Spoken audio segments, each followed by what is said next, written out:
Здравствуйте, добро пожаловать на мой канал. У меня для вас, дорогие зрители, гадание о судьбе. Часто говорят, что судьба наша – это круг, окружность, где в определенной точке мы родимся, и в эту же точку должны в конце жизни прийти.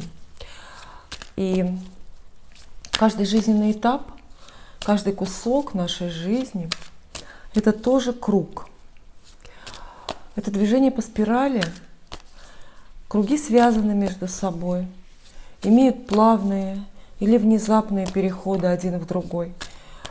Но в любом случае, в каждый день, в любой точке своей жизни мы находимся на каком-то из кругов нашей судьбы. Я условно назвала гадание «Седьмой круг». Конечно, доподлинно неизвестно, какой по счету круг судьбы проходите именно вы. Хотя, может быть, вы для себя можете это посчитать. Просто 7 – это магическая цифра, которая присутствует в таком качестве в религиозных источниках, исторических, оккультных. Цифра, число 7 считается числом силы, числом ловкости, изобретательности и числом счастливых жизненных перемен. Для этого гадания я предлагаю 3 колоды карт, самые простые, самые понятные. Почему? Потому что мы будем доставать много карт, и мне нужно будет быстро и легко их описывать, быстро и легко с ними разбираться. Много карт. Я хочу вам рассказать, в какой точке судьбы вы сейчас находитесь, что за этап жизненный вы переживаете, что близко к вам, а что далеко, чего вы можете избегать или на что можете положиться. И все, о чем посчитают нужным доложить нам карты. Карты самые простые, которые вам тоже интересно будет рассматривать. Это первый секрет Таро. Карты с веселыми картинками. Ваша задача выбрать свой вариант. Их, понятно, 3. Каждая колода карт – это вариант. Вот. Первый пусть будет секрет Таро. Сюжетные картинки везде такие очень понятные. Второй вариант, ну куда без них, это колода Таро Кроули.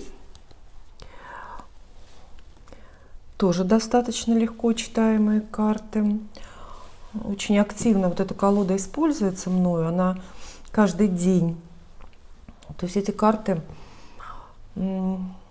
рабочие, привыкшие в напряженном графике работать.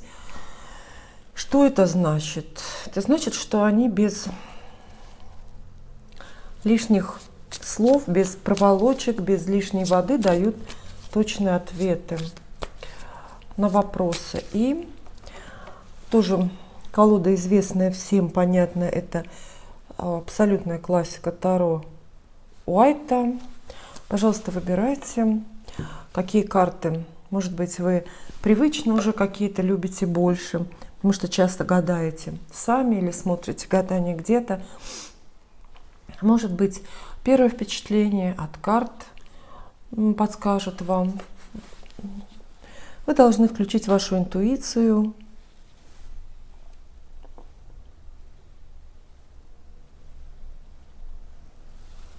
Спасибо, вы выбрали. Итак, для вас, если вы выбрали первый вариант, если вы вообще часто выбираете первый вариант, если вы выбираете число 1, это значит, что вы любите быть в авангарде.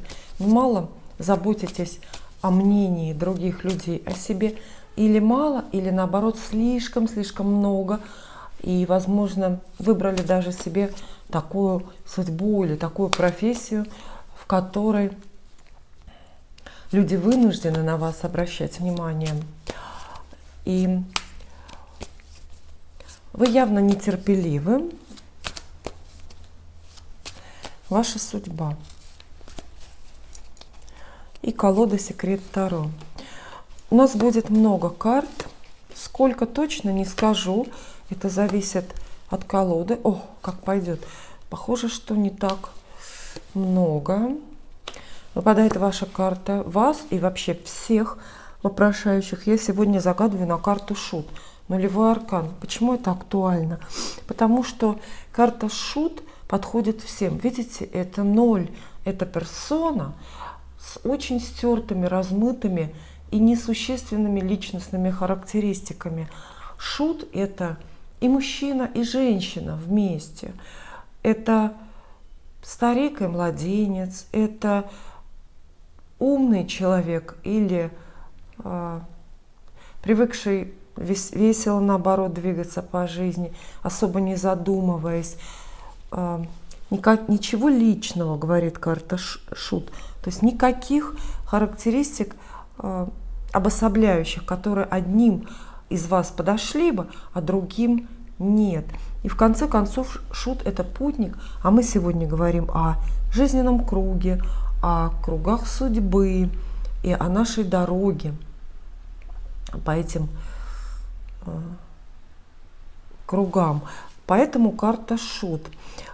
Там, где оказывается карта, там, значит, средоточие энергии, а все, что вокруг, это далекое и близкое настоящее, это прошлое, естественно, будущее.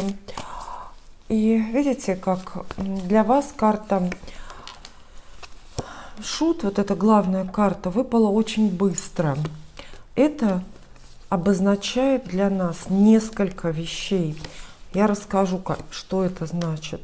Это значит, что для вас сейчас нет, я думаю, что это очень-очень хорошо, для вас сейчас нету актуального прошлого.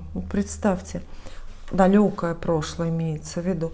То есть в этой точке судьбы, вот где вы сейчас находитесь, на вас не влияют события и впечатления 20-летней давности или даже 10-летней давности, а может быть даже 5-летней давности, не влияют. То есть мы знаем, что в любой момент настоящего мы на самом деле в прошлом. Философы нам об этом говорят. Наше настоящее, вот ощущение сегодняшнего дня, суть, взгляд в прошлое все равно, потому что пока мы пытаемся осмыслить момент, проснуться, оглядеться, сделать выводы, секунда, минута, час уже проходит и становится прошлым. И время, как песок, сквозь пальцы утекает. И из-за этого получается, что мы действительно, в общем, живем по большей части прошлым. Но кто-то живет далеким прошлым, сожалеет о чем-то или раскаивается, совершенном или произошедшем давным-давно. А на кого-то влияют внешние факторы, неизменимые факторы судьбы, которые тоже давят очень-очень издалека, может быть, из детства, может быть, из юношеских каких-то лет. Так вот, про вас карты говорят. Видите, карту Шут очень быстро выбросила колода. Это значит, что на вас сейчас давнее прошлое не оказывает влияния вообще. Ваши успехи, достижения, черты характера, сомнения, окружающие вас люди, вы не притащили это откуда-то из далекого прошлого. Это вот сформировалось. Смотрите, до вас всего 4 карты. Это коротенький период времени. Коротенький совсем. И что влияет на вас сейчас? В каком вы окружении оказываетесь? Неплохом, не драматическом, не трагическом. Кстати, такое положение вашей карты — это еще и совет для вас. Для вас.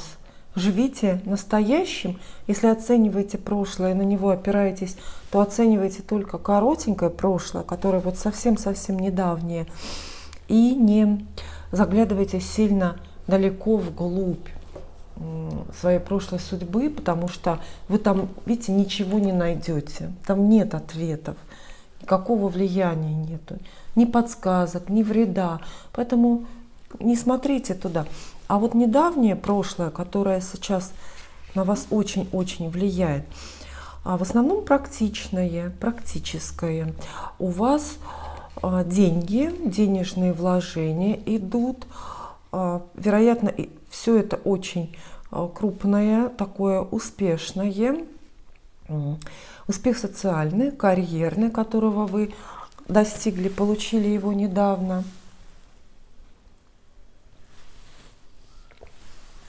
И скорее вот этот вот недавний успех позволяет вам мечтать о многом, о еще большем каком-то успехе. Правильная работа, какая-то постоянная, возможно, чья-то помощь, то есть ресурсы вложенные.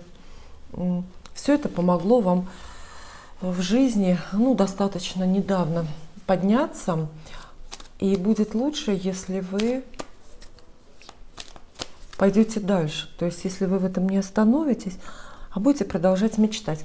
Если у вас хорошо состоялись финансовый статус и деньги, карьера, то знайте, это для вас вовсе не предел, совершенно не предел, а повод, наоборот, в себя поверить и замахнуться на какой-то еще больше. Посмотрите, рядом с вами есть люди, вот сейчас, в настоящий момент, есть люди, которые очень многим могут помочь, властные, влиятельные люди или просто деловые. Это мужчины, с которыми вы, безусловно, близко знакомы. Вам не нужно до них как-то дотягиваться или далеко ходить. Это может быть ваш начальник, с которым вы успешно сработались и благодаря которому поднялись по карьерной лестнице. Это может быть ваш коллега и партнер по бизнесу, которого вы также можете назвать другом, например. И эта дружба, самое интересное, конечно, я вам буду рассказывать не только про хорошее, но и про плохое. Хорошее мы увидели. Вам есть с кем объединить усилия, с кем, здесь это тройка кубков, с кем поднять чарку за успех предприятия, вот буквально так. Чарка — это, конечно, здесь метафора, это совсем не обязательно вам за одним столом сидеть, но тем не менее мужские силы, мужские энергии, мужская серьезность, мужское влияние — это есть рядом, и вы можете очень на это рассчитывать. Хорошо, если этот мужчина или один из них, видите, здесь же все-таки два короля. Хорошо, если один из них ваш муж, например, жених, какой-то парень, с которым вы встречаетесь, то есть романтический партнер, потому что это говорит о серьезности ваших отношений, говорит о том, что мужчина готов вам помогать, быть для вас не только опорой, но и вашим проводником в карьеру, например, или вообще в такой социальный мир. Вот, немножко карты предупреждают, что вот эта же дружба с влиятельными людьми, как хороша, так и опасна, потому что создает для вас некоторую несвободу. То есть здесь есть оборотная сторона, как у всякого обязательства между людьми. Люди друг другу помогают, но и, знаете, когда вам кто-то помогает, вы неизбежно становитесь этому человеку, ведь должны, да, обязаны.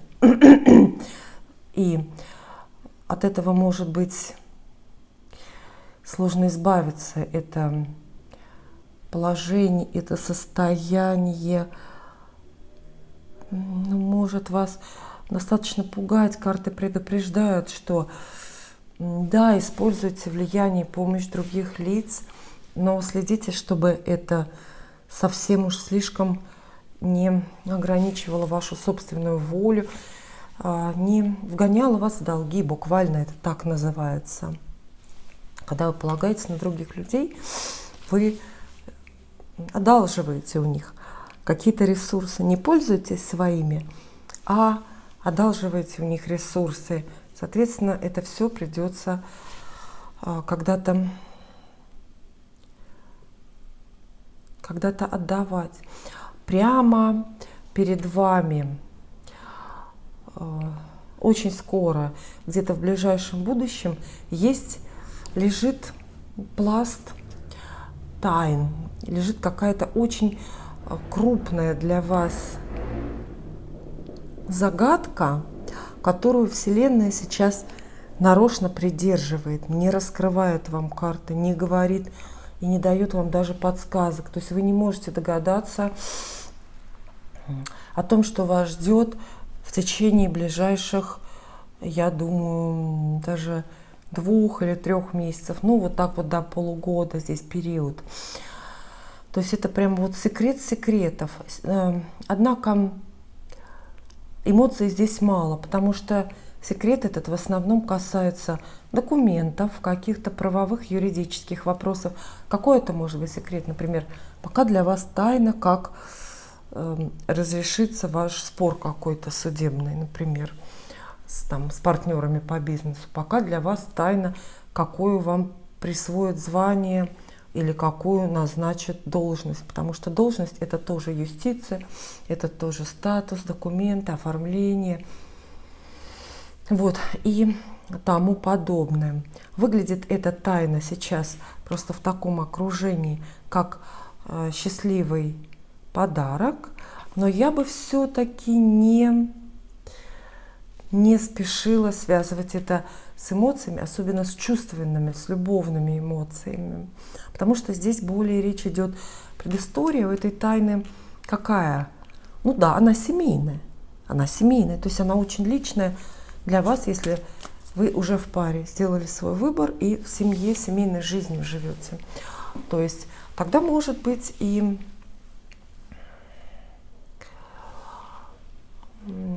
не тогда, вернее, может быть здесь образование как раз семьи. Тогда речь идет о браке, о новом доме, но в любом случае это не новое знакомство. Вот что я хотела сказать. У вас может случиться брак, именно официальный брак, довольно скоро. Предложение о браке как минимум.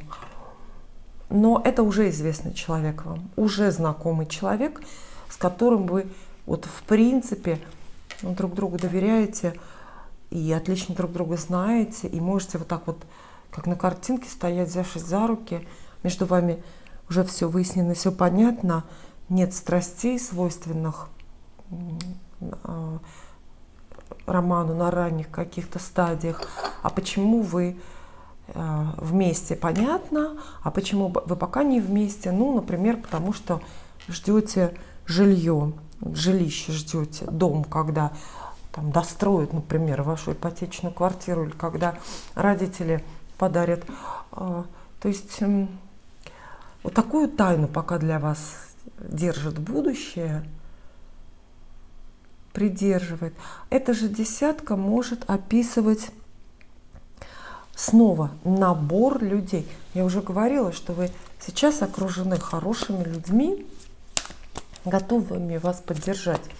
Но впереди меньше. Этих людей даже больше станет. И у вас благодаря этим людям станет больше денег. Не возможностей, а вот именно денег. Это, например, в вашу фирму, в вашу компанию могут прийти новые люди, работники, сотрудники, очень деятельные, дружные. Знаете, это такая команда. Люди заинтересованы в общих результатах, и вам совместно вместе удастся хорошо заработать на тоже какое-то совместное будущее.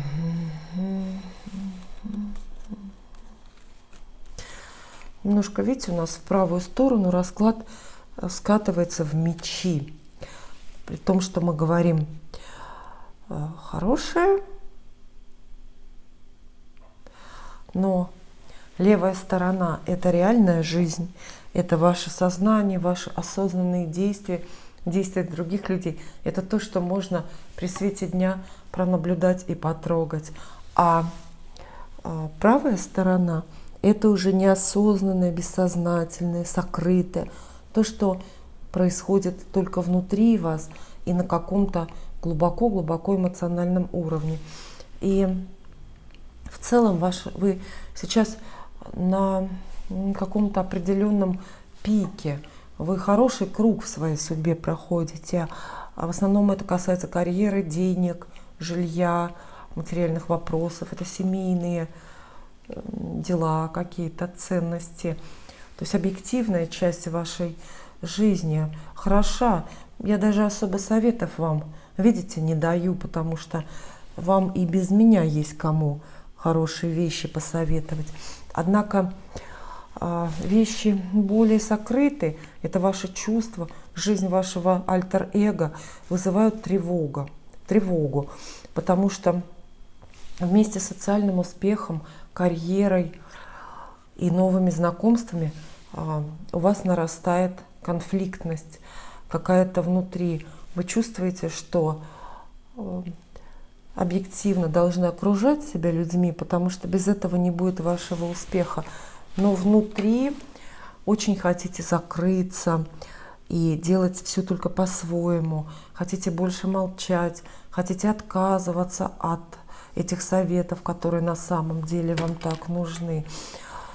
То есть внутри вас зреет какой-то конфликт. При том, что вы довольны своей текущей жизнью, вам нужно больше проводить времени с собой или больше свободы, чтобы принимать самостоятельные решения, именно те, которые близки вашему сердцу.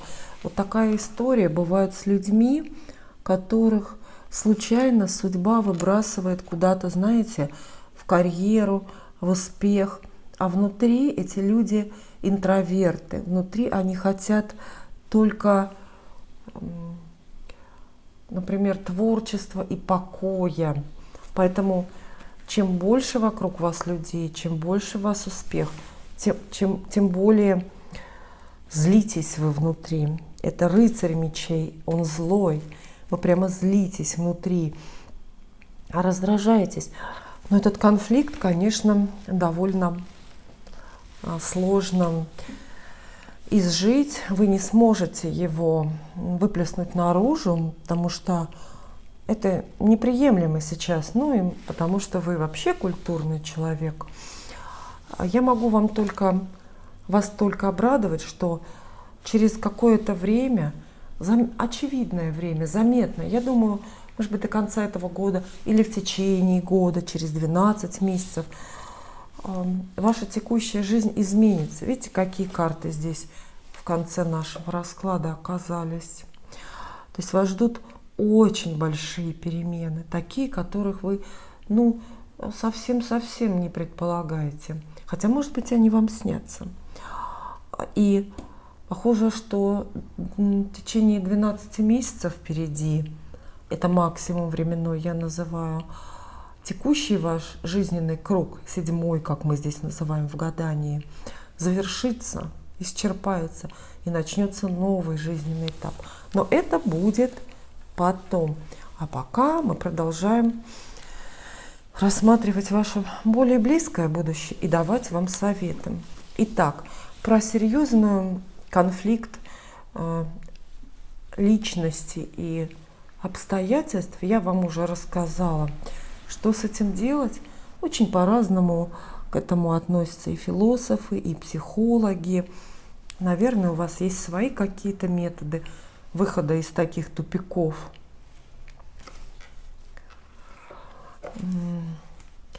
А ваше ближайшее будущее, тем не менее, по-прежнему хорошо. То есть вот до вот этих вот больших радикальных перемен, которые включают дорогу, смену работы, смену семьи, между этими словами вы, конечно, ставьте союз «или». Хотя не обязательно. И, черточка «или». Вы можете как поменять одновременно континент, работу, семью, внешность, так вы можете поменять что-то одно. Но если поменяете даже что-то одно, меньше, это не будет ощущаться как меньшая перемена. Это все равно будет очень-очень значимо для вас, очень заметно, максимально заметно. А вот до того момента жизнь будет ровно такая, как сейчас, успешная. Снова люди, переговоры, уговоры, успех какой-то заметный вас ждет. Шестерка жезлов, назначение на новую должность, аплодисменты, признание вас героем. Новости крупные вас ждут, которые касаются денег. Это и повышение зарплаты, и крупные премии, прибыли от бизнеса. Это могут быть дивиденды какие-то от ваших вложений. И практически карты описывают здесь очень насыщенную социальную и финансовую жизнь для вас. Видите, карты все весьма реалистичные. У вас есть мечты, колода говорит. У вас есть мечты? Есть. И это хорошо. Без мечты не надо жить никогда. Но и даже эти мечты у вас очень практичны. Например, мечтаю получить еще более высокую должность. Или мечтаю купить квартиру новую. Вот такой период переживаете в жизни. Этот круг проходите. Круг, связанный с... Это круг, который выводит вас на новые уровни материальные. Новые уровни материальной жизни. То есть вы на данном этапе жизни зарабатываете, богатеете, становитесь взрослее, практичнее, накапливаете материальные ресурсы, квартиры, что там еще можно, недвижимость собираете. Вот такой вот кусок. Потом, когда жизнь поменяется, займетесь вы, конечно, другим. Неизбежно Вселенная будет уже другой урок предлагать, будет вас учить чему-то другому. Но сейчас для вас самое актуальное — это как раз думать о заработках, о распределении денег, о вложении денег. В такое время очень рекомендованы инвестиции и много людей. Видите, вот эти вот короли, король пентаклей, король мечей, король жезлов — это люди как поддерживающие очень. Это люди, которым во всех случаях, в любой момент вы можете обращаться и с практическими запросами за карьерой, занять денег, поучаствовать в бизнесе. Вот. И какая-то большая новость вам выпадает, вот именно связанная с деньгами. Неожиданный приход новой в жизни уверенности. Это иногда случается из-за крупной покупки, когда вы покупаете что-то такое дорогое, о чем давно мечтали, на что копили. Это может быть и появление какого-то человека в вашей жизни, та самая каменная стена. В конце концов, король пентаклей — это муж. Это карта мужа в колоде Таро. Поэтому у вас неожиданно появляется муж. Или тот, который есть, неожиданно также получает большую значимость или больше влияет на дела семьи. Например, там у мужа может лучше складываться карьера или заработки.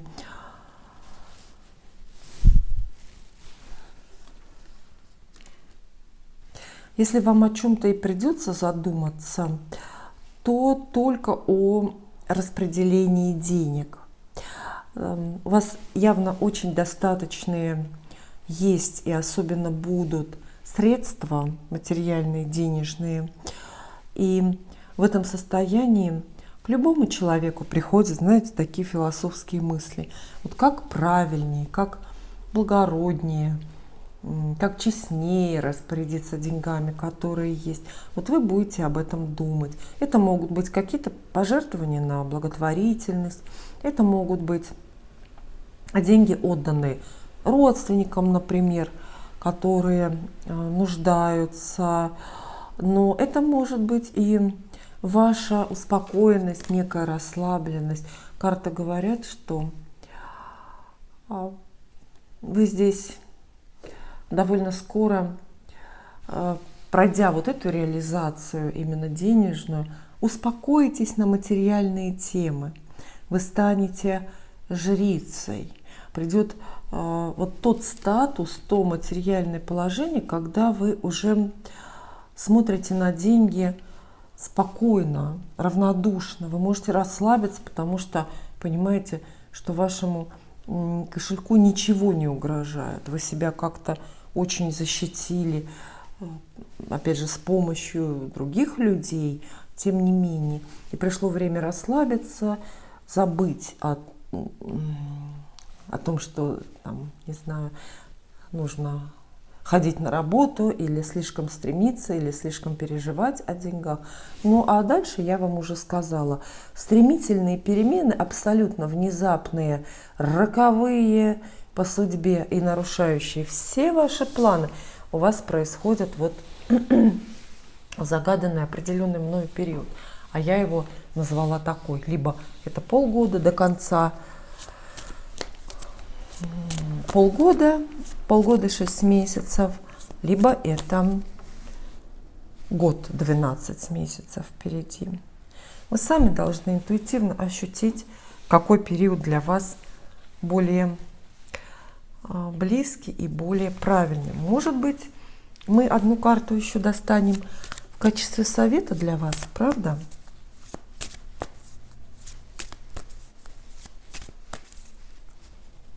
Было бы неплохо к вам. Ох.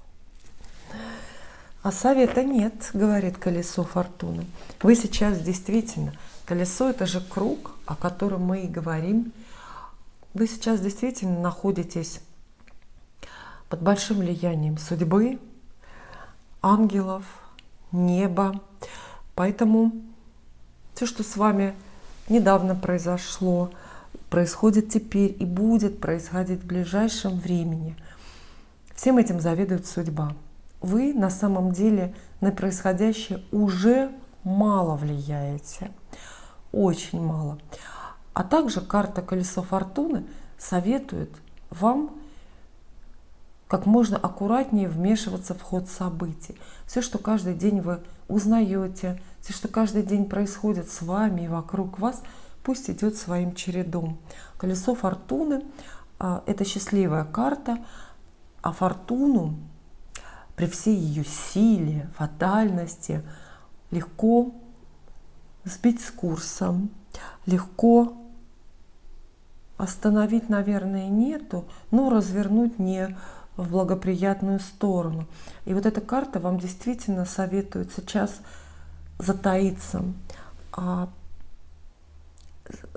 отложить в сторону свой деятельный характер, не драться за то, что близко или далеко лежит, смотреть на все происходящее с философским равнодушием и всему радоваться.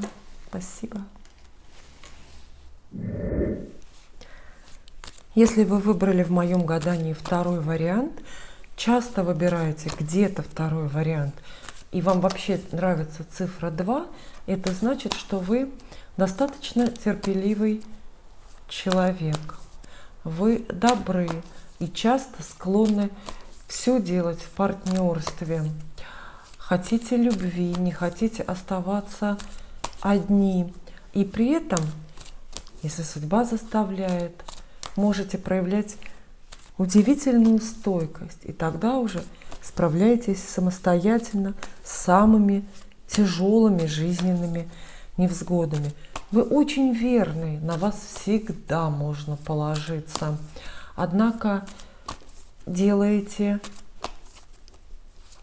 большие ошибки в жизни, иногда фатальные ошибки которые не сделал бы кто-то другой, ошибки, о которых вы позже не только сожалеете, но пожимаете плечами и говорите, как же такое могло со мной произойти.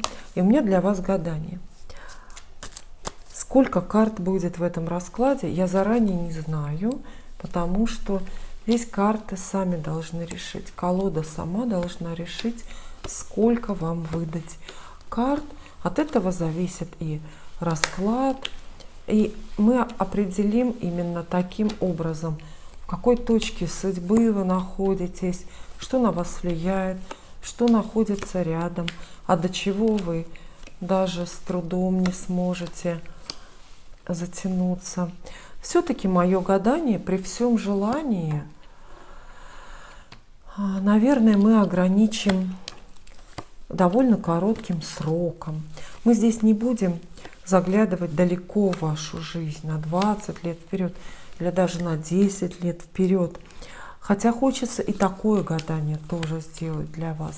Все, что мы увидим здесь, происходящее, я имею в виду все, что касается будущего, это все-таки будет прогнозом на ближайшее время, на полгода или на год. Очень далеко прошлое ваше простирается, неприлично далеко. Видите, до сих пор вашей карты нету, а я уже половину колоды выложила сюда. Это значит, что на вас сейчас очень влияют, давят обстоятельства прошлого. Причем даже, знаете, такого давнего прошлого. Давнего. Так много событий было важных. Это события, от которых до сих пор идут круги по воде, блики, от которых идет какое-то эхо в вашу жизнь. И все влияет, все продолжается, все длится. И очень сложно, я не могу сказать, что вам надо от этого прошлого бежать. Оно не такое плохое, наоборот, хорошее. Но я боюсь, что уже тяжело. Тяжеловатый какой-то груз. Видите, карты выдают. Так много всего. И вам приходится это тащить, все помнить, очень много держать в голове. В основном карты, кстати, не такие уж эмоциональные и не тяжелые. Но все равно вот этот вот столб атмосферный из воспоминаний, последствий ваших поступков, последствий поступков других людей очень сильно на вас давит. Поэтому даже будущее мы здесь вам очень скромненько, наверное, предскажем, а в основном опишем ваше окружение, точку судьбы, в которой вы находитесь здесь и сейчас. Вот.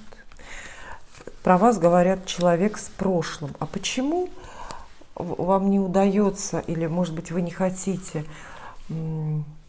отказаться от многих прошлых вещей? Наверное, потому что вы их очень цените, потому что очень-очень много хорошего, заработано много, выучено много, много узнано. И знаете, вы здесь выглядите в этом раскладе, вот вы, ваша карта, вы здесь выглядите вот, в этом раскладе человеком, который все копит, все складывает, ни от чего не отказывается, ничего не выбрасывает. Это касается, знаете, ну как старой обуви, да, вот не выбрасывают некоторые люди. Это также ведь касается и событий, впечатлений, знакомств. Здесь есть, знаете, какая-то идея накопления, безусловно, хорошего. Однако любой, даже самый дорогой и престижный большой гардероб, вы знаете, который давно не обновляется, создает очень большую энергетическую пробку в жизни человека, такой затык, не дает воздуха, не дает переменам в жизнь войти. И ваше накопление, ваша коллекция жизненных каких-то ценностей очень хорошая, дорогая. Но попробуйте ее все-таки куда-то деть, как-то от нее избавиться. Не выбросить, конечно, но, условно говоря, кому-то подарить или продать, потому что вы с большим багажом, грузом. А если вас ждут жизненные перемены? Если у вас дорога впереди, а карты говорят, вас ждут жизненные перемены. Достаточно скоро, очень скоро. Как вы вот это все потащите? Ну, вот. Такое добро в основном в метафизическом смысле, но и в физическом тоже. А вас я определяю сегодня, как и всех остальных, картой Шут. Это нулевой аркан. Почему карта Шут, как сигнификатор личности, подходит всем? Потому что Шут абсолютно лишен личностных конкретных характеристик. Он не молодой, не старый, он не добряк, не злодей, он не мужчина, не женщина, он никто, он ноль. И эта карта имеет ведь очень глубокое философское значение. Она обозначает любого человека одновременно, вот абсолютно любого человека в любой точке жизненного пути. Закройте глаза, где бы вы сейчас ни стояли, ни сидели, ни лежали. Закройте глаза и отбросьте сиюминутное, о чем переживаете, и вы ощутите себя вот таким шутом, без пола и возраста, человеком, который по вот этому кольцу судьбы, по 7-му кругу судьбы или 77-му передвигается в неизвестность. И про ваше прошлое придется тогда говорить, потому что все, что до вашей карты, это прошлое, но не только. Прошлое у всех есть. Это прошлое, которое вы несете, которое на вас сейчас давит. И оно прекрасно. Любящие люди. Вложение и учеба.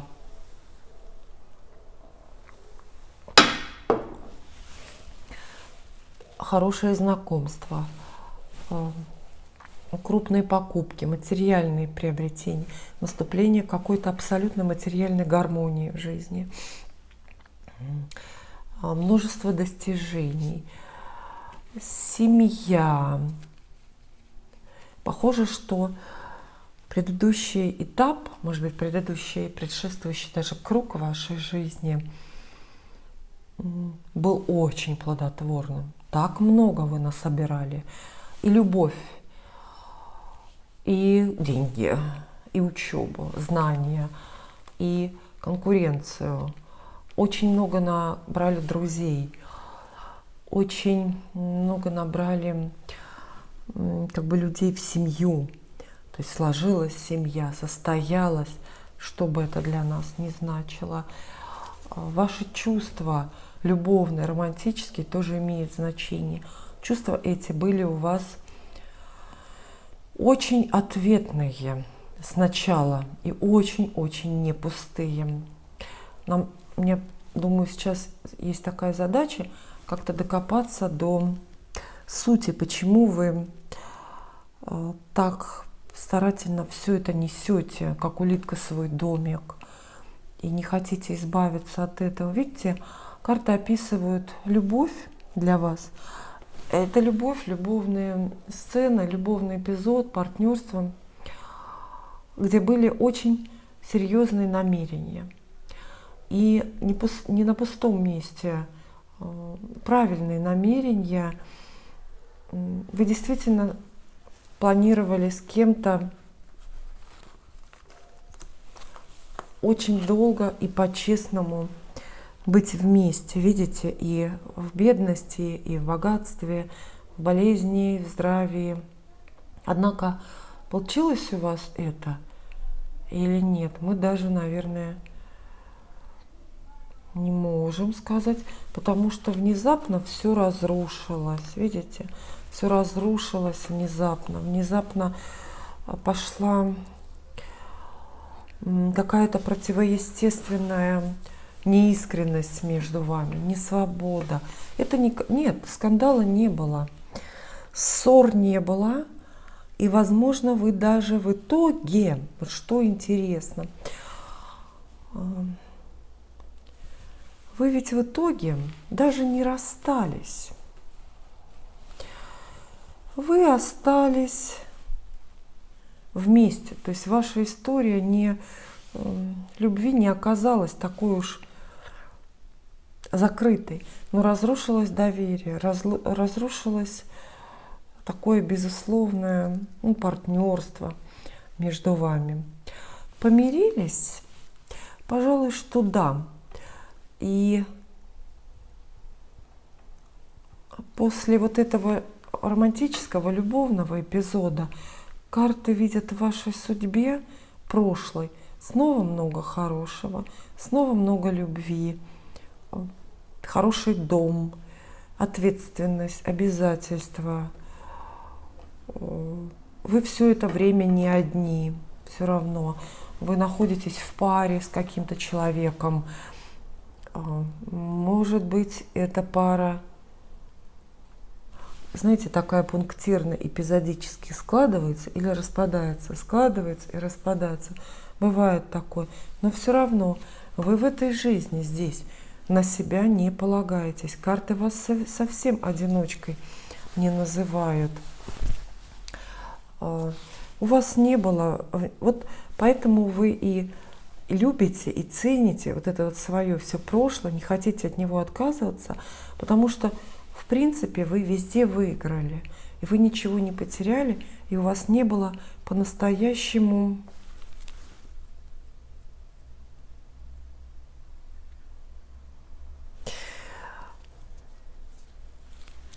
злых ситуаций, по-настоящему больших неразрешимых конфликтов, например. Ничего этого не было. И вам приятно прошлое вспоминать. Хотя, безусловно, что-то и пугало. Карты говорят про хорошие успехи ваши, социальные умения, нравятся людям, про дела, успехи в работе, какой-то жизненный оптимизм, который, наверное, вас вообще никогда не покидает. Карты очень оптимистичные здесь выпадают. Да, было пугающее как бы непонимание с кем-то, из-за чего пришлось искать выход из положения, из ситуации. Это, знаете, как конфликт, ссора с начальником, из-за которой вы сильно напугались и стали искать другую работу, потому что другого выхода в этой истории не видели. Но, скорее всего, все обошлось неожиданно, через помощь другого человека. Этот человек тоже в вашей жизни присутствует, остался. Если он куда-то и делся, то только, знаете, в связи с какими-то уж совсем трагическими и фатальными обстоятельствами. Но это влиятельное лицо, человек, который помогает не только советом, но и деньгами. Он неожиданно вас вытащил, он неожиданно вас из этого конфликта спас, предложил другой альтернативный вариант выхода, спасения из этой ситуации. И этот человек присутствует в вашей жизни в роли условного учителя, начальника. Вот так вот. В недавнем прошлом карты снова описывают для вас перемены, связанные с чувствами и с любовью. Здесь как будто бы идет присутствие человека, романтического героя из вашего прошлого. Но присутствует он не очень хорошо, не так, как вы бы хотели. Этот человек вернулся, этот человек не уходил, он рядом, но его присутствие заставляет вас печалиться, притягивает какие-то старые, уже прежде пережитые печали для вас. То есть вот он как бы есть этот романтический герой, рыцарь чаш, и в то же время вы не уверены, что так уж хотите, чтобы он здесь был. У вас могли внезапно измениться к нему чувства. У вас внезапно могло включиться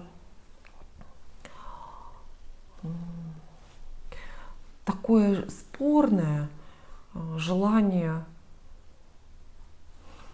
доказать что-то свое, а этому человеку уже в чем-то отказать. В настоящий момент с одной стороны от вас и с другой стороны от вас довольно разные вещи. С одной стороны, вот видите, с левой это реальный мир, это то, что уже есть, то, что можно потрогать, уже случилось. С этой стороны у вас любовные чувства какого-то человека к вам, чувства, в которых вы сомневаетесь, и которые, может быть, сознательно проверяете на прочность, какая-то любовная история, чьи-то притязания, которые вам хочется вот так задвинуть, отложить. Не хочется сейчас с этим разбираться, потому что уже непонятно, что с этим делать. А душа ваша, подсознание ваше, альтер-эго — это то, что уверенно живет внутри вас. Душа ваша стремится к подвигам, стремится к какой-то серьезной мечте. И знаете, эта мечта касается личной жизни, да, во многом. Вы хотите оказаться в паре с очень достойным вас человеком. Например, с человеком, который с вами как бы одинаковый.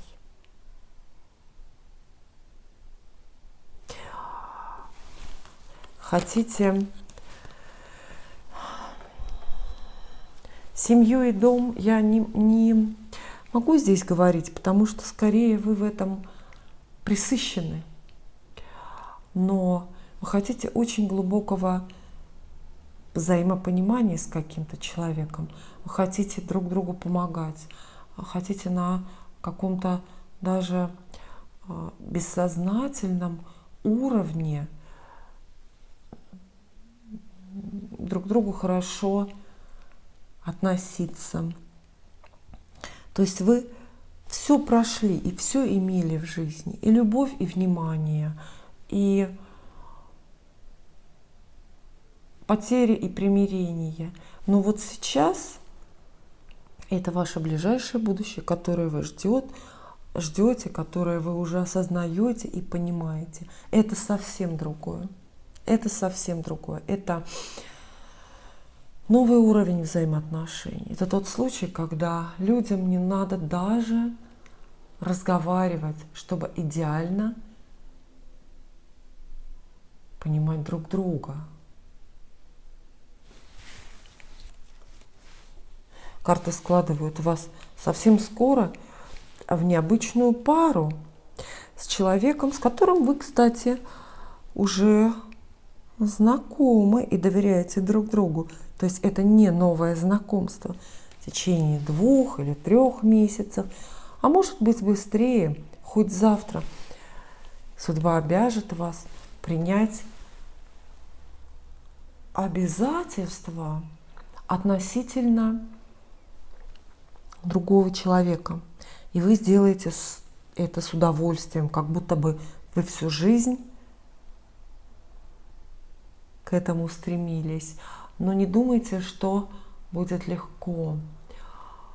Вот такая любовь с огромной ответственностью друг перед другом никогда легко не дается. Это не веселье, это не развлекательная прогулка, это урок своеобразный,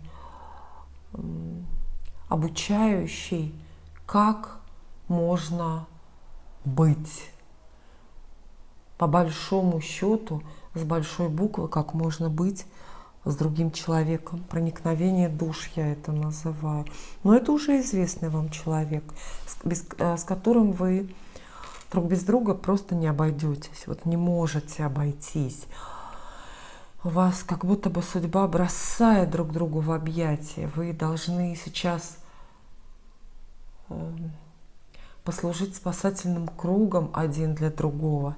Один другого должны спасти. И это партнерство, безусловно, это брак. То есть любые хлопоты, связанные с документами, это тоже ваше ближайшее будущее. А документы, соответственно, связаны с партнерством вот с этим вот человеком. Кстати, в редких случаях вот эта пара может оказаться деловой. То есть это такое же объединение, очень с духовной точки зрения продуктивное ради достижения каких-то целей творческих, опять же, духовных, религиозных и так далее. Но это союз, который в любом случае будет закреплен на бумаге. Здесь есть карта справедливость, и мы тут видим вас вместе с этим вторым человеком, ставящими подписи на одном листке бумаги, под одним и тем же документом. И готовьтесь, в ближайшее будущее, полгода, год максимум, очень сильно жизнь ваша поменяется. Поскольку мы называем гадание седьмой круг, мы предполагаем, что вы какой-то большой этап, какой-то круг судьбы сейчас переживаете. Где он начался, этот ваш круг, мы не знаем, потому что вот эти жизненные этапы, круги жизни бывают разной продолжительностью. Какой-то круг 30 лет длится, а какой-то 3 месяца. Это очень все по-разному.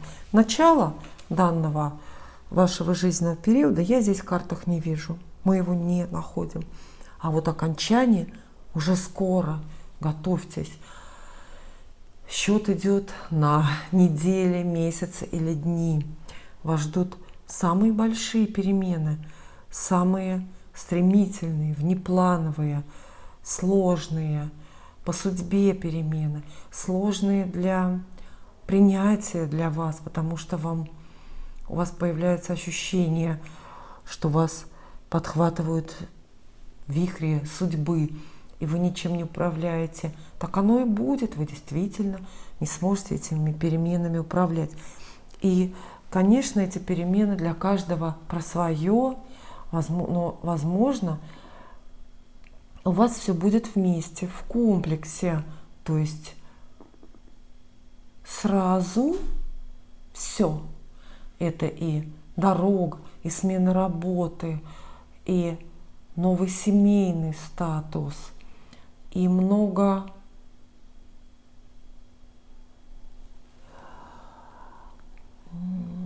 мелких каких-то перемен. От смены гардероба до смены обстановки какой-то вокруг вас. А пока карты должны раздавать вам советы. Предсказательная часть для вас получилась коротенькая. А знаете почему коротенькая? Потому что вот она, ваша карта. Вы уже стоите на пороге, когда текущий круг судьбы закончится у вас. А дальше будет новый круг, совсем другой. Но туда мы пока не заглядываем. У нас нет такой задачи. А может быть, на тот новый круг и судьба-то у вас еще не сложилась. Поэтому картам тем более неизвестно, что вас там ждет за поворотом. Но поворот обязательно будет. А пока советы вам карты дают какие? Ну вот, например, в любовной истории, которая уже есть и активно продолжается у вас, не ищите, сейчас странно я скажу, радости. Не ищите радости, не ищите особой близости, может быть, физической даже. Потому что отношения ваши возможно, даже на расстоянии, платонически, и тогда это уже дорога будет друг к другу у вас. Эти отношения для другого, для того, чтобы ваши души учились одна у другой, для того, чтобы, знаете, есть такое прекрасное выражение: браки совершаются на небесах. Брак на небесах, чтобы у вас произошел. Поэтому, если вам покажется эта история холодноватой, ну вот с физической точки зрения, не расстраивайтесь прежде времени. Так это и должно быть. Дальше. Все-таки я хочу из этой же колоды вам достать одну карту совет, потому что больше у меня никаких нет. Кроме того, что обращайте внимание на какого-то известного уже вам романтического героя, который рядом где-то есть, потому что неизбежно с ним вас дальше связывает судьба. Не бегите от этой, хотя, впрочем, ставшей уже печальной любовной истории. Ну, одна карта совет будет для вас. Ох. Судьба ждет от вас щедрости. Видите, вас карты называют и жрицей. Громкое какое слово, правда? И императрицей. А это значит, что сейчас самое время проявлять вот всю взрослость характера. Вы должны брать на себя ответственность за все происходящее.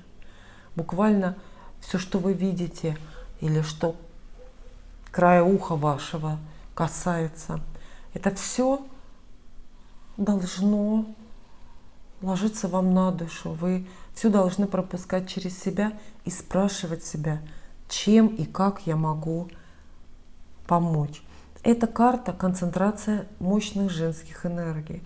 То есть вы сейчас находитесь в точке своего женского расцвета или в точке своей женской реализации. А это ведь никак не связано с возрастом. Эта точка у каждого своя, на своем каком-то жизненном этапе. И вот именно сейчас свою женственность уместно подчеркнуть внешними средствами. Ну, знаете, это более женственная одежда, более женственные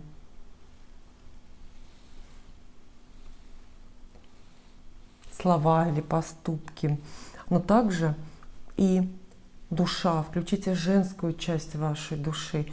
Будьте щедрой, как женщина, будьте мудрой, как женщина, будьте плодородной, как женщина, потому что эта карта еще и плодородие.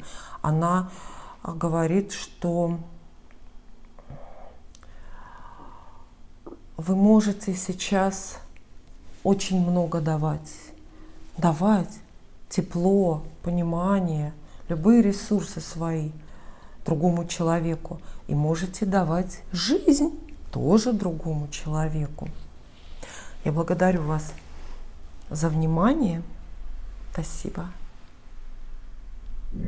Если вы часто выбираете в жизни третий номер, третий вариант, цифру 3, это значит, что у вас самый лучший характер, самый пригодный и самый удобный для жизни. Это значит, что вы хитры, вы не чужды вероломства, вы можете выбирать сторону победителя, а не сторону правды. И при этом у вас легкий характер, вы можете смеяться, всегда оптимистичны, любите людей, а люди любят вас. Но, наверное, в порядке компенсации судьба благосклонна к вам реже, чем к другим, и везет вам по-крупному реже, чем другим. У меня гадание для третьего варианта и ваши любимые карты Таро Уайта. 7-й круг я назвала это гаданием, потому что предполагаю, что вы сейчас имеете много вопросов к себе, к судьбе, к своему окружению. Возможно, у вас есть ощущение, что вы находитесь в середине какого-то сложного пути, и этот путь действительно выглядит как движение по кругу, бег по кругу. Итак, в этом раскладе нет заранее определенного количества карт. Все зависит от ангелов, от звезд и от карт. Узнаем, что вас окружает сейчас, на что вам стоит обращать внимание, что можно игнорировать, к чему надо стремиться, а что так далеко, что вы не дотянетесь. Советы, предсказания, анализ прошлого, если есть, описание настоящего, будущего, неожиданности, возможности, плюсы и минусы вашего текущего положения. Вот об этом наше гадание, наш расклад. В основном это гадание для того, чтобы вы посмотрели немножко назад и увидели, сколько путей пройдено. И для того, чтобы вы могли точно так же оценить, сколько впереди, чтобы вы заглянули вперед и увидели, сколько еще продлится данный этап, участок вашей судьбы, как скоро перемены, как скоро вы сами и ваша жизнь выйдете на новый уровень, в котором все сегодняшнее станет совершенно неважно. Видите, я уже половину колоды выложила на стол, а ваша карта так и не появилась. Это значит, что для вас, это значит, что вы проходите долгий круг судьбы сейчас, долгий. А текущий этап судьбы, в котором вы сейчас находитесь, начался давно. Не вчера, не месяц назад, может быть, даже не год назад. И вы скорее сейчас к концу этого круга, к концу, скорее завершаете период какой-то в своей судьбе, нежели начинаете. Ну что же, это прекрасно.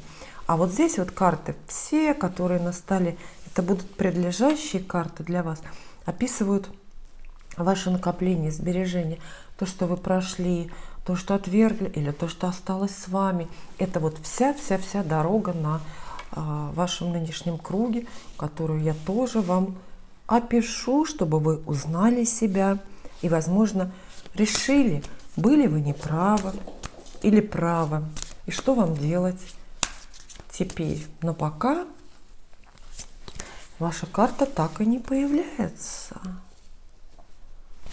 Когда же она появится?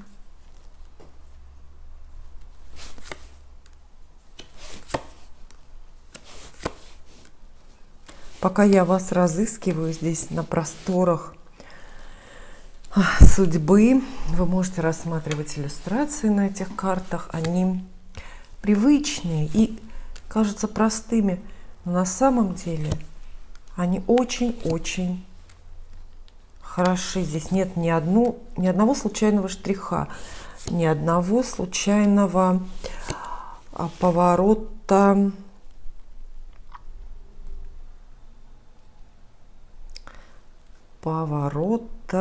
головы. Да, очень долгий период жизни простирается за вашими плечами. Видите, карты считают нужным описать очень детально ваше прошлое. Не все, но то, которое оказывает влияние на вас в настоящий момент. И прошлое это большое-большое и очень содержательное. Ни от чего вы не отказались и ничего не выбросили из головы. Это прошлое, этот расклад для вас похож на чулан, куда вы бережно складываете буквально все, что кажется ценным. Ни от чего не отказывайтесь. Кажется, что все пригодится. И сейчас ваша жизнь, ваша голова, ваше сердце, душа ваша вот этим вот грузом, балластом переполнены. Вы так много всего набрали. Это и чувства, эмоции, и деньги, и ответственность за других людей. Это любовь, безусловно. И храните бережно даже какие-то негативные свои эмоции. Может быть, не любовь кому-то в сердце. И все это все равно должно куда-то деться. Так много человек с собой носить не может. Это очень тяжело.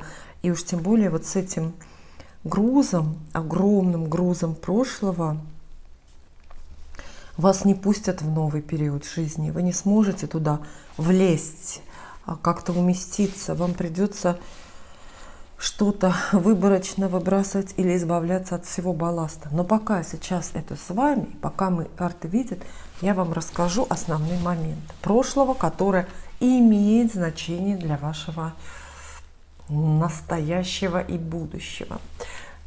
Есть у нас персона, какой-то романтический герой, король кубков, любящий мужчина, который, однако, вел себя достаточно плохо. Ну, так уж сложилось, что карты для вас начинают именно с любви, рассказ, с романтики. У него были к вам чувства.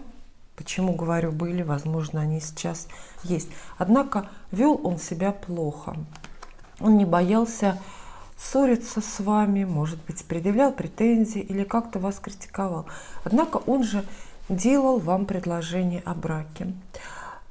50 на 50. Знаете, это такое предложение, которое 50 на 50 привлекательно и в то же время вас смущает, потому что там есть какие-то условия или, может быть, качества в самом человеке, которые вы не можете однозначно оценить как хорошие.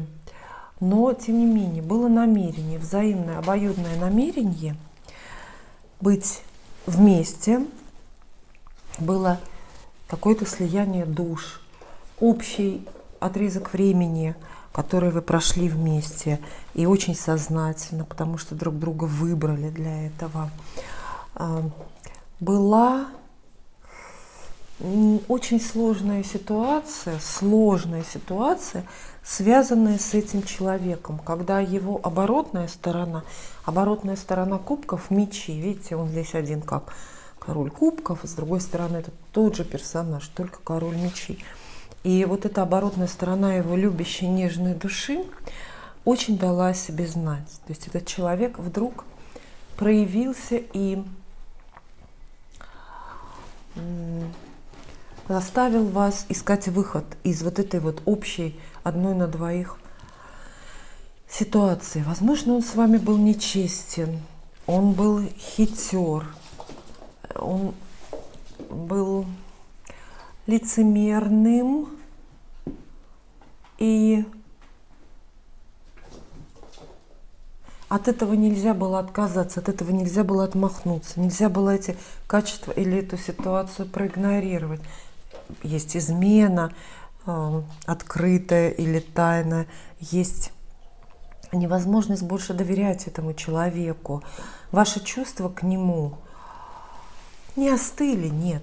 Но вы в какой-то момент решили больше ничего не делать для этой любви и для него. Вы просто уселись, сложа руки, и сказали: вот больше пальцем не пошевелю, пусть все будет, как будет. И это вы сделали правильно. А дальше, потому что вы очень сильно разочаровались, знаете, очень сильно. После такого разочарования обычно ничего и не бывает, не восстанавливается.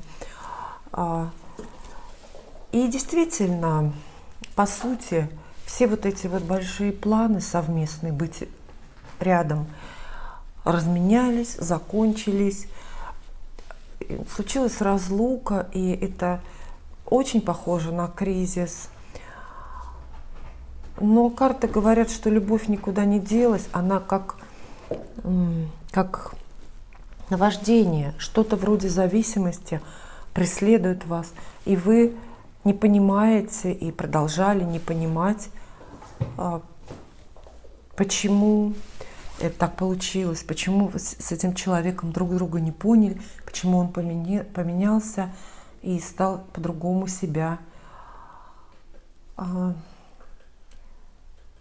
вести. Однако много хорошего в вашем прошлом карты видят и практичного. Они говорят, что у вас был какой-то очевидный денежный успех, материальный такой вот практически денежный успех, хорошие прибыли, заработки, зарплата. И успех может быть не такой ошеломляющий с точки зрения других, с общепринятой какой-то точки зрения, но для вас этот успех, эти деньги принесли гармонию, принесли счастье. То есть в какой-то недавней точке своей жизни вы достигли момента, когда вам всего хватает и на все хватает. Может быть, вы купили жилье, в котором вам наконец-то удобно жить и можно пока не стремиться расширяться. Может быть, вы наконец-то нашли работу, на которой очень достойно платят, и можно не переживать и пока не искать другую. То есть и это важный момент из вашего прошлого, какая-то материальная успокоенность есть. И, конечно же, желание достигать большего. Оптимизм и какую-то особую ответственность в вашу жизнь приносили люди. Люди, окружающие вас, которые вам очень нужны. Любимые люди и любящие. Это может быть и коллектив на работе, это может быть ваша семья, вот такой вот набор, ваши родственники, дети, братья и сестры и кто угодно. И в вашей жизни очень много было вот этой вот самой, знаете, людской любви недавно.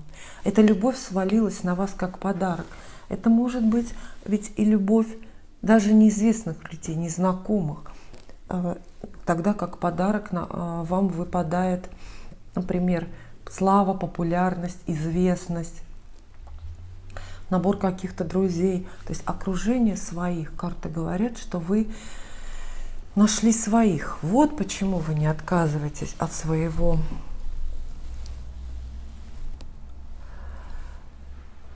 прошлого. Совершенно неожиданно, внезапно и коротенько вам пришлось с кем-то поссориться, с какой-то женщиной. Но потом все вернулось к лучшему. Возможно, с этой же женщиной вы помирились и стали лучшими подругами, и стали друг друга поддерживать. Страхи, связанные с любовью, например, страх остаться одной, страх страх одиночества или страх, например, не полюбить, потому что сердце уже исчерпано. Эти страхи тоже присутствуют. Они абсолютно напрасные, но иногда из-за них вы отвергаете многие жизненные возможности, уже боитесь. То есть это обжегшись на молоке, дуете на воду. Какой-то мужчина появляется здесь, тоже в вашем недавнем прошлом, максимально деятельный, король жезлов, огненный человек, огненный по составу гороскопа или с огненными горящими глазами, активный, яркий, и произвел на вас впечатление, это как минимум, а как максимум преобразовал жизнь вокруг вас. То есть что-то вам дал, наколдовал, предложил бизнес или работу, или хотя бы какую-то увеселительную поездку. Человек этот появился не случайно, но и ненадолго. Продолжения у этого знакомства серьезного нету. Такие люди только лишь по огню, только лишь стихии огня, которые приносятся в жизнь, должны, просто обязаны как внезапно появиться, так и внезапно исчезнуть.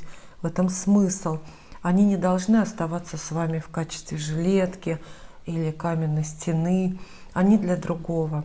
Эти люди появляются, чтобы возбудить в вас деятельный интерес к жизни, вдохнуть в вас. Может быть, знаете, здесь я вижу вот такой сценарий.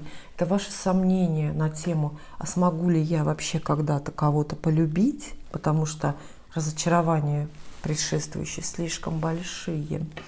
Ваши страхи, ваше решение, вот эта девятка, быть одной, а вам сейчас очень хорошо одной, потому что у вас такая ладненькая жизнь, и по сути у вас все есть, и все есть. Вы можете быть образцовым, убежденным холостяком. Но вот этот человек, пусть и ненадолго мелькнул в вашей жизни, однако для того, чтобы зажечь в вас искру все-таки устремлений, искру романтики, для того, чтобы вы увидели что-то вроде идеальной модели мужчины, к которой можно и нужно стремиться. Это как, да, как идеал какой-то. Мелькнул, у вас не осталось к нему претензий, ни обиды, потому что не за что. Но вы теперь знаете, к чему стремиться. Этот человек произвел на вас впечатление. У вас в недавнем прошлом идут счастливые перемены, очень счастливые, ясные перемены по судьбе, связанные с,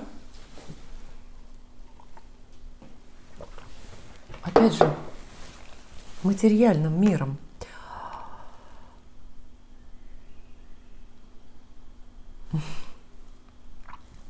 Как снег на голову потом свалилась новая любовь, новая влюбленность. Это было совершенно свежее знакомство, которое буквально разделило жизнь на до и после. Очень сильные, не то чтобы чувства вас посетили, а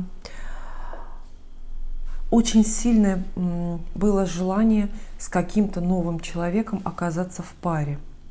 Очень сильное желание было, несмотря даже на то, что, может быть, пара с ним как раз и невозможна. По разным причинам. Осталось ли это каким-то тяжелым осадком у вас? Нет. Но видите, карты выдают у вас в недавнем прошлом довольно активную жизнь души, довольно активную жизнь романтическую. Присутствуют разные истории, разные эпизоды, разные люди. И самое удивительное, то, что ваши отношения, ваша роль, ваши эмоции к этим разным людям тоже разные. Очень разные. У вас есть серьезные планы, например, на брак, и серьезные недоверие, и серьезные страдания с этим связаны. Потом у вас есть умение очароваться человеком, пусть даже недолгим, транзитным в вашей жизни. Потом у вас есть умение очень романтизировать чей-то образ и превратить новое, даже мимолетное знакомство в мечту какую-то, вот такую вот для себя. Но очень хорошо, что материальные ваши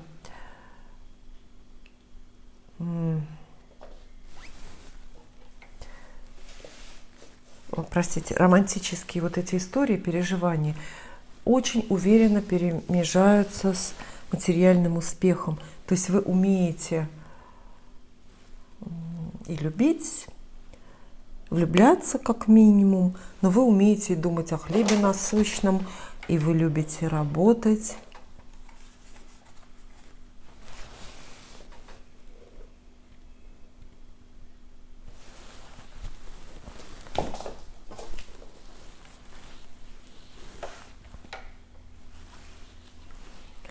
Любите работать и понимаете, что не надо забывать о себе, о заработках, о каком-то просто бытовом комфорте. Не надо забывать даже, когда вы ищете свою вторую половинку, даже когда вы переживаете о том, что ее нет.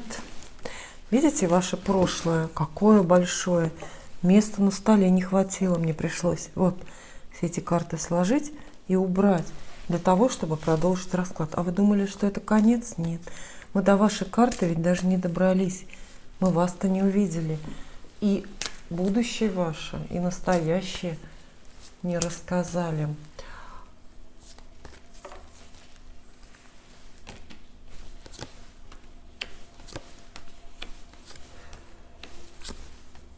Да, хорошо, что в колоде Таро всего лишь 78 карт, а не 178. А то бы мы для вас несколько столов закрыли бы. Ну вот, вы уже есть, и мы переходим к основной части гадания. А все, что прежде я описала, ваше прошлое, это для того, чтобы вы его еще раз прочувствовали, оценили и извлекли пользу, извлекли выгоду. А может быть, чтобы готовились с ним расставаться. Итак, вот она ваша карта. Это вы. Нулевой аркан, карта шут. Почему каждый вопрошающий у меня сегодня это шут-дурак?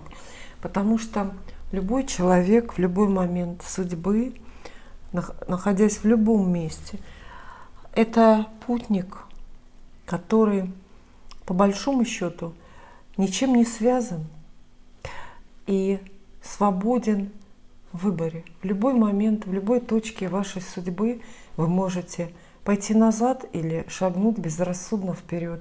Можете свернуть направо, свернуть налево.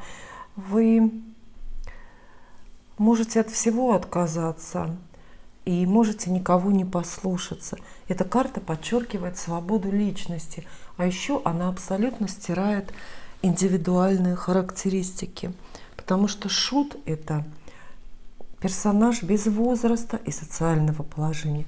Сколько бы у вас не было денег, сколько бы вам не было лет, сколько бы у вас не было долгов или друзей, вы все равно шут.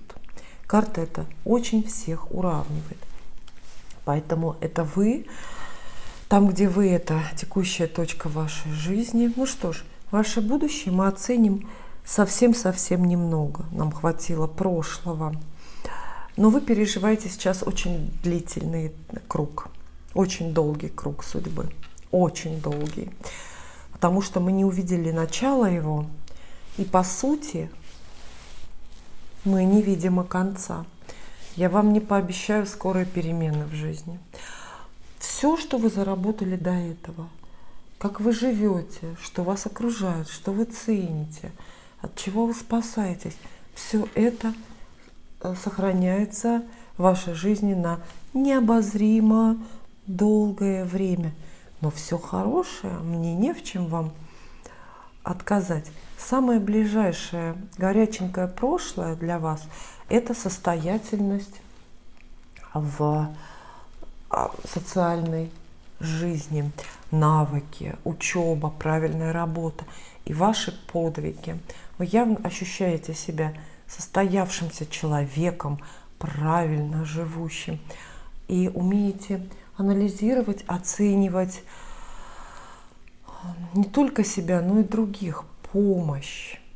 Умеете быть доброй, сочувствующей, кому-то помогли недавно, но и приняли помощь. Это всегда должно соседствовать, это всегда должно находиться где-то вместе, чтобы энергия не застаивалась. И вы сейчас, в настоящий момент, очень воодушевлены. Мечта под ногами, мечта, на которой вы вот прям буквально стоите. Есть ваша мечта, дума, с которой вы просыпаетесь и засыпаете, которую вы, может быть, на вашей карте желаний изобразили, которая ведет вас как путеводная звезда сейчас в жизни. И, скорее всего, эта мечта очень деловая, карьерная, ну и, соответственно, денежная, потому что эти два занятия рука об руку обычно идут. Ваш успех недавний в работе, карьере, профессии, это и новая работа, или это новая должность, новый бизнес, вас сейчас максимально вдохновляет. И правильно вдохновляет, потому что впереди вас ждет успех еще больше, очень хорошие заработки и даже нечто похожее на славу, какие-то поощрения, возможность бесконечно собой гордиться и даже собирать аплодисменты. Недавнее прошлое, будущее очень-очень практичное. Вас ждут правильные вложения, это тоже скоро. Здесь вот эта восьмерка говорит, не бойтесь учиться и не бойтесь куда-то вкладывать. Любые ресурсы, деньги, время, мозги свои, свое внимание, потому что в великих знаниях, как известно, великие печали, но для вас вот эта учеба или эта инвестиция обернется очень хорошими деньгами, соблазняюще, искушающе хорошими деньгами. А когда вы получите эти деньги, вы получите и определенную власть, некоторое волшебство в руках, сможете сделать то, о чем давно мечтали, просто раньше этих денег не было. Открыть что-то, бизнес или, может быть, какое-то благотворительное учреждение. Назвать вот этот вот период самый близкий, то, что вас окружает, одиночеством, вот у меня как-то язык не поворачивается. Однако и пары для вас я тут не вижу. При том, что в вашем обозримом прошлом этих вариантов много: соискатели, воздыхатели, женихи, почти что мужья или даже мужья. Сейчас складывается впечатление, что вам особо никто и не нужен, потому что вы заняты работой, заняты карьерой, заняты своими делами, собой, очень собой гордитесь и правильно делаете. Возможно, даже в самом ближайшем будущем, насколько здесь карты могут заглянуть, это полгода или год, именно такой я срок загадала. В этом ближайшем будущем вы откажетесь от партнерства, специально выберете быть одной, потому что да, это будет очень осознанный выбор, какой-то такой аскетичный, но очень-очень глубоко духовный. Это ваше ощущение, что вот нынешний кусок судьбы, нынешний путь все-таки лучше проходить самой, лучше проходить одной, никого слишком близко к себе не подпуская, ни на кого не полагаясь, но и ни на кого не отвлекаясь, правда? Вы берете на себя максимальный груз ответственности за все, что происходит с вами и вокруг. Но сколько вам эту ношу еще нести? Мы здесь тоже не видим, не скажем. Карты не показывают вот этой точки, когда у вас качественно поменяется жизнь. Она прекрасная у вас в настоящий момент, блестящая, блистательная. Видите, я вам даже совета не даю, потому что вам нечего избегать и некого бояться.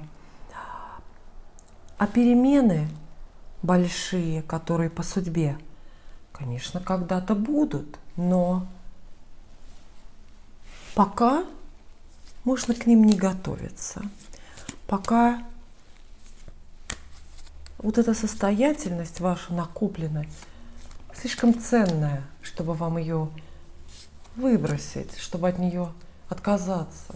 Одну карту из этой же колоды, такой уже жиденькой, достану вам как совет. Все-таки совет будет один, да? совет. Рыцарь кубков, персона, романтический, любящий какой-то герой. В вашей нынешней, настоящей, даже будущей жизни вы как будто бы внимания не обращаете на этих героев. А карты советуют обратить внимание на него. Это не то, чтобы совет вот непременно любовь впустить в свою жизнь. Ну, рыцарь кубков только говорит, что кто-то, какой-то человек держит в своем сердце большие чувства к вам, большую привязанность, буквально любовь. И если вам эти чувства не нужны, вы не в состоянии их оценить, то вы, конечно, не должны соглашаться, но вы должны все-таки это помнить и в это верить. Может быть, позже пригодится. Спасибо.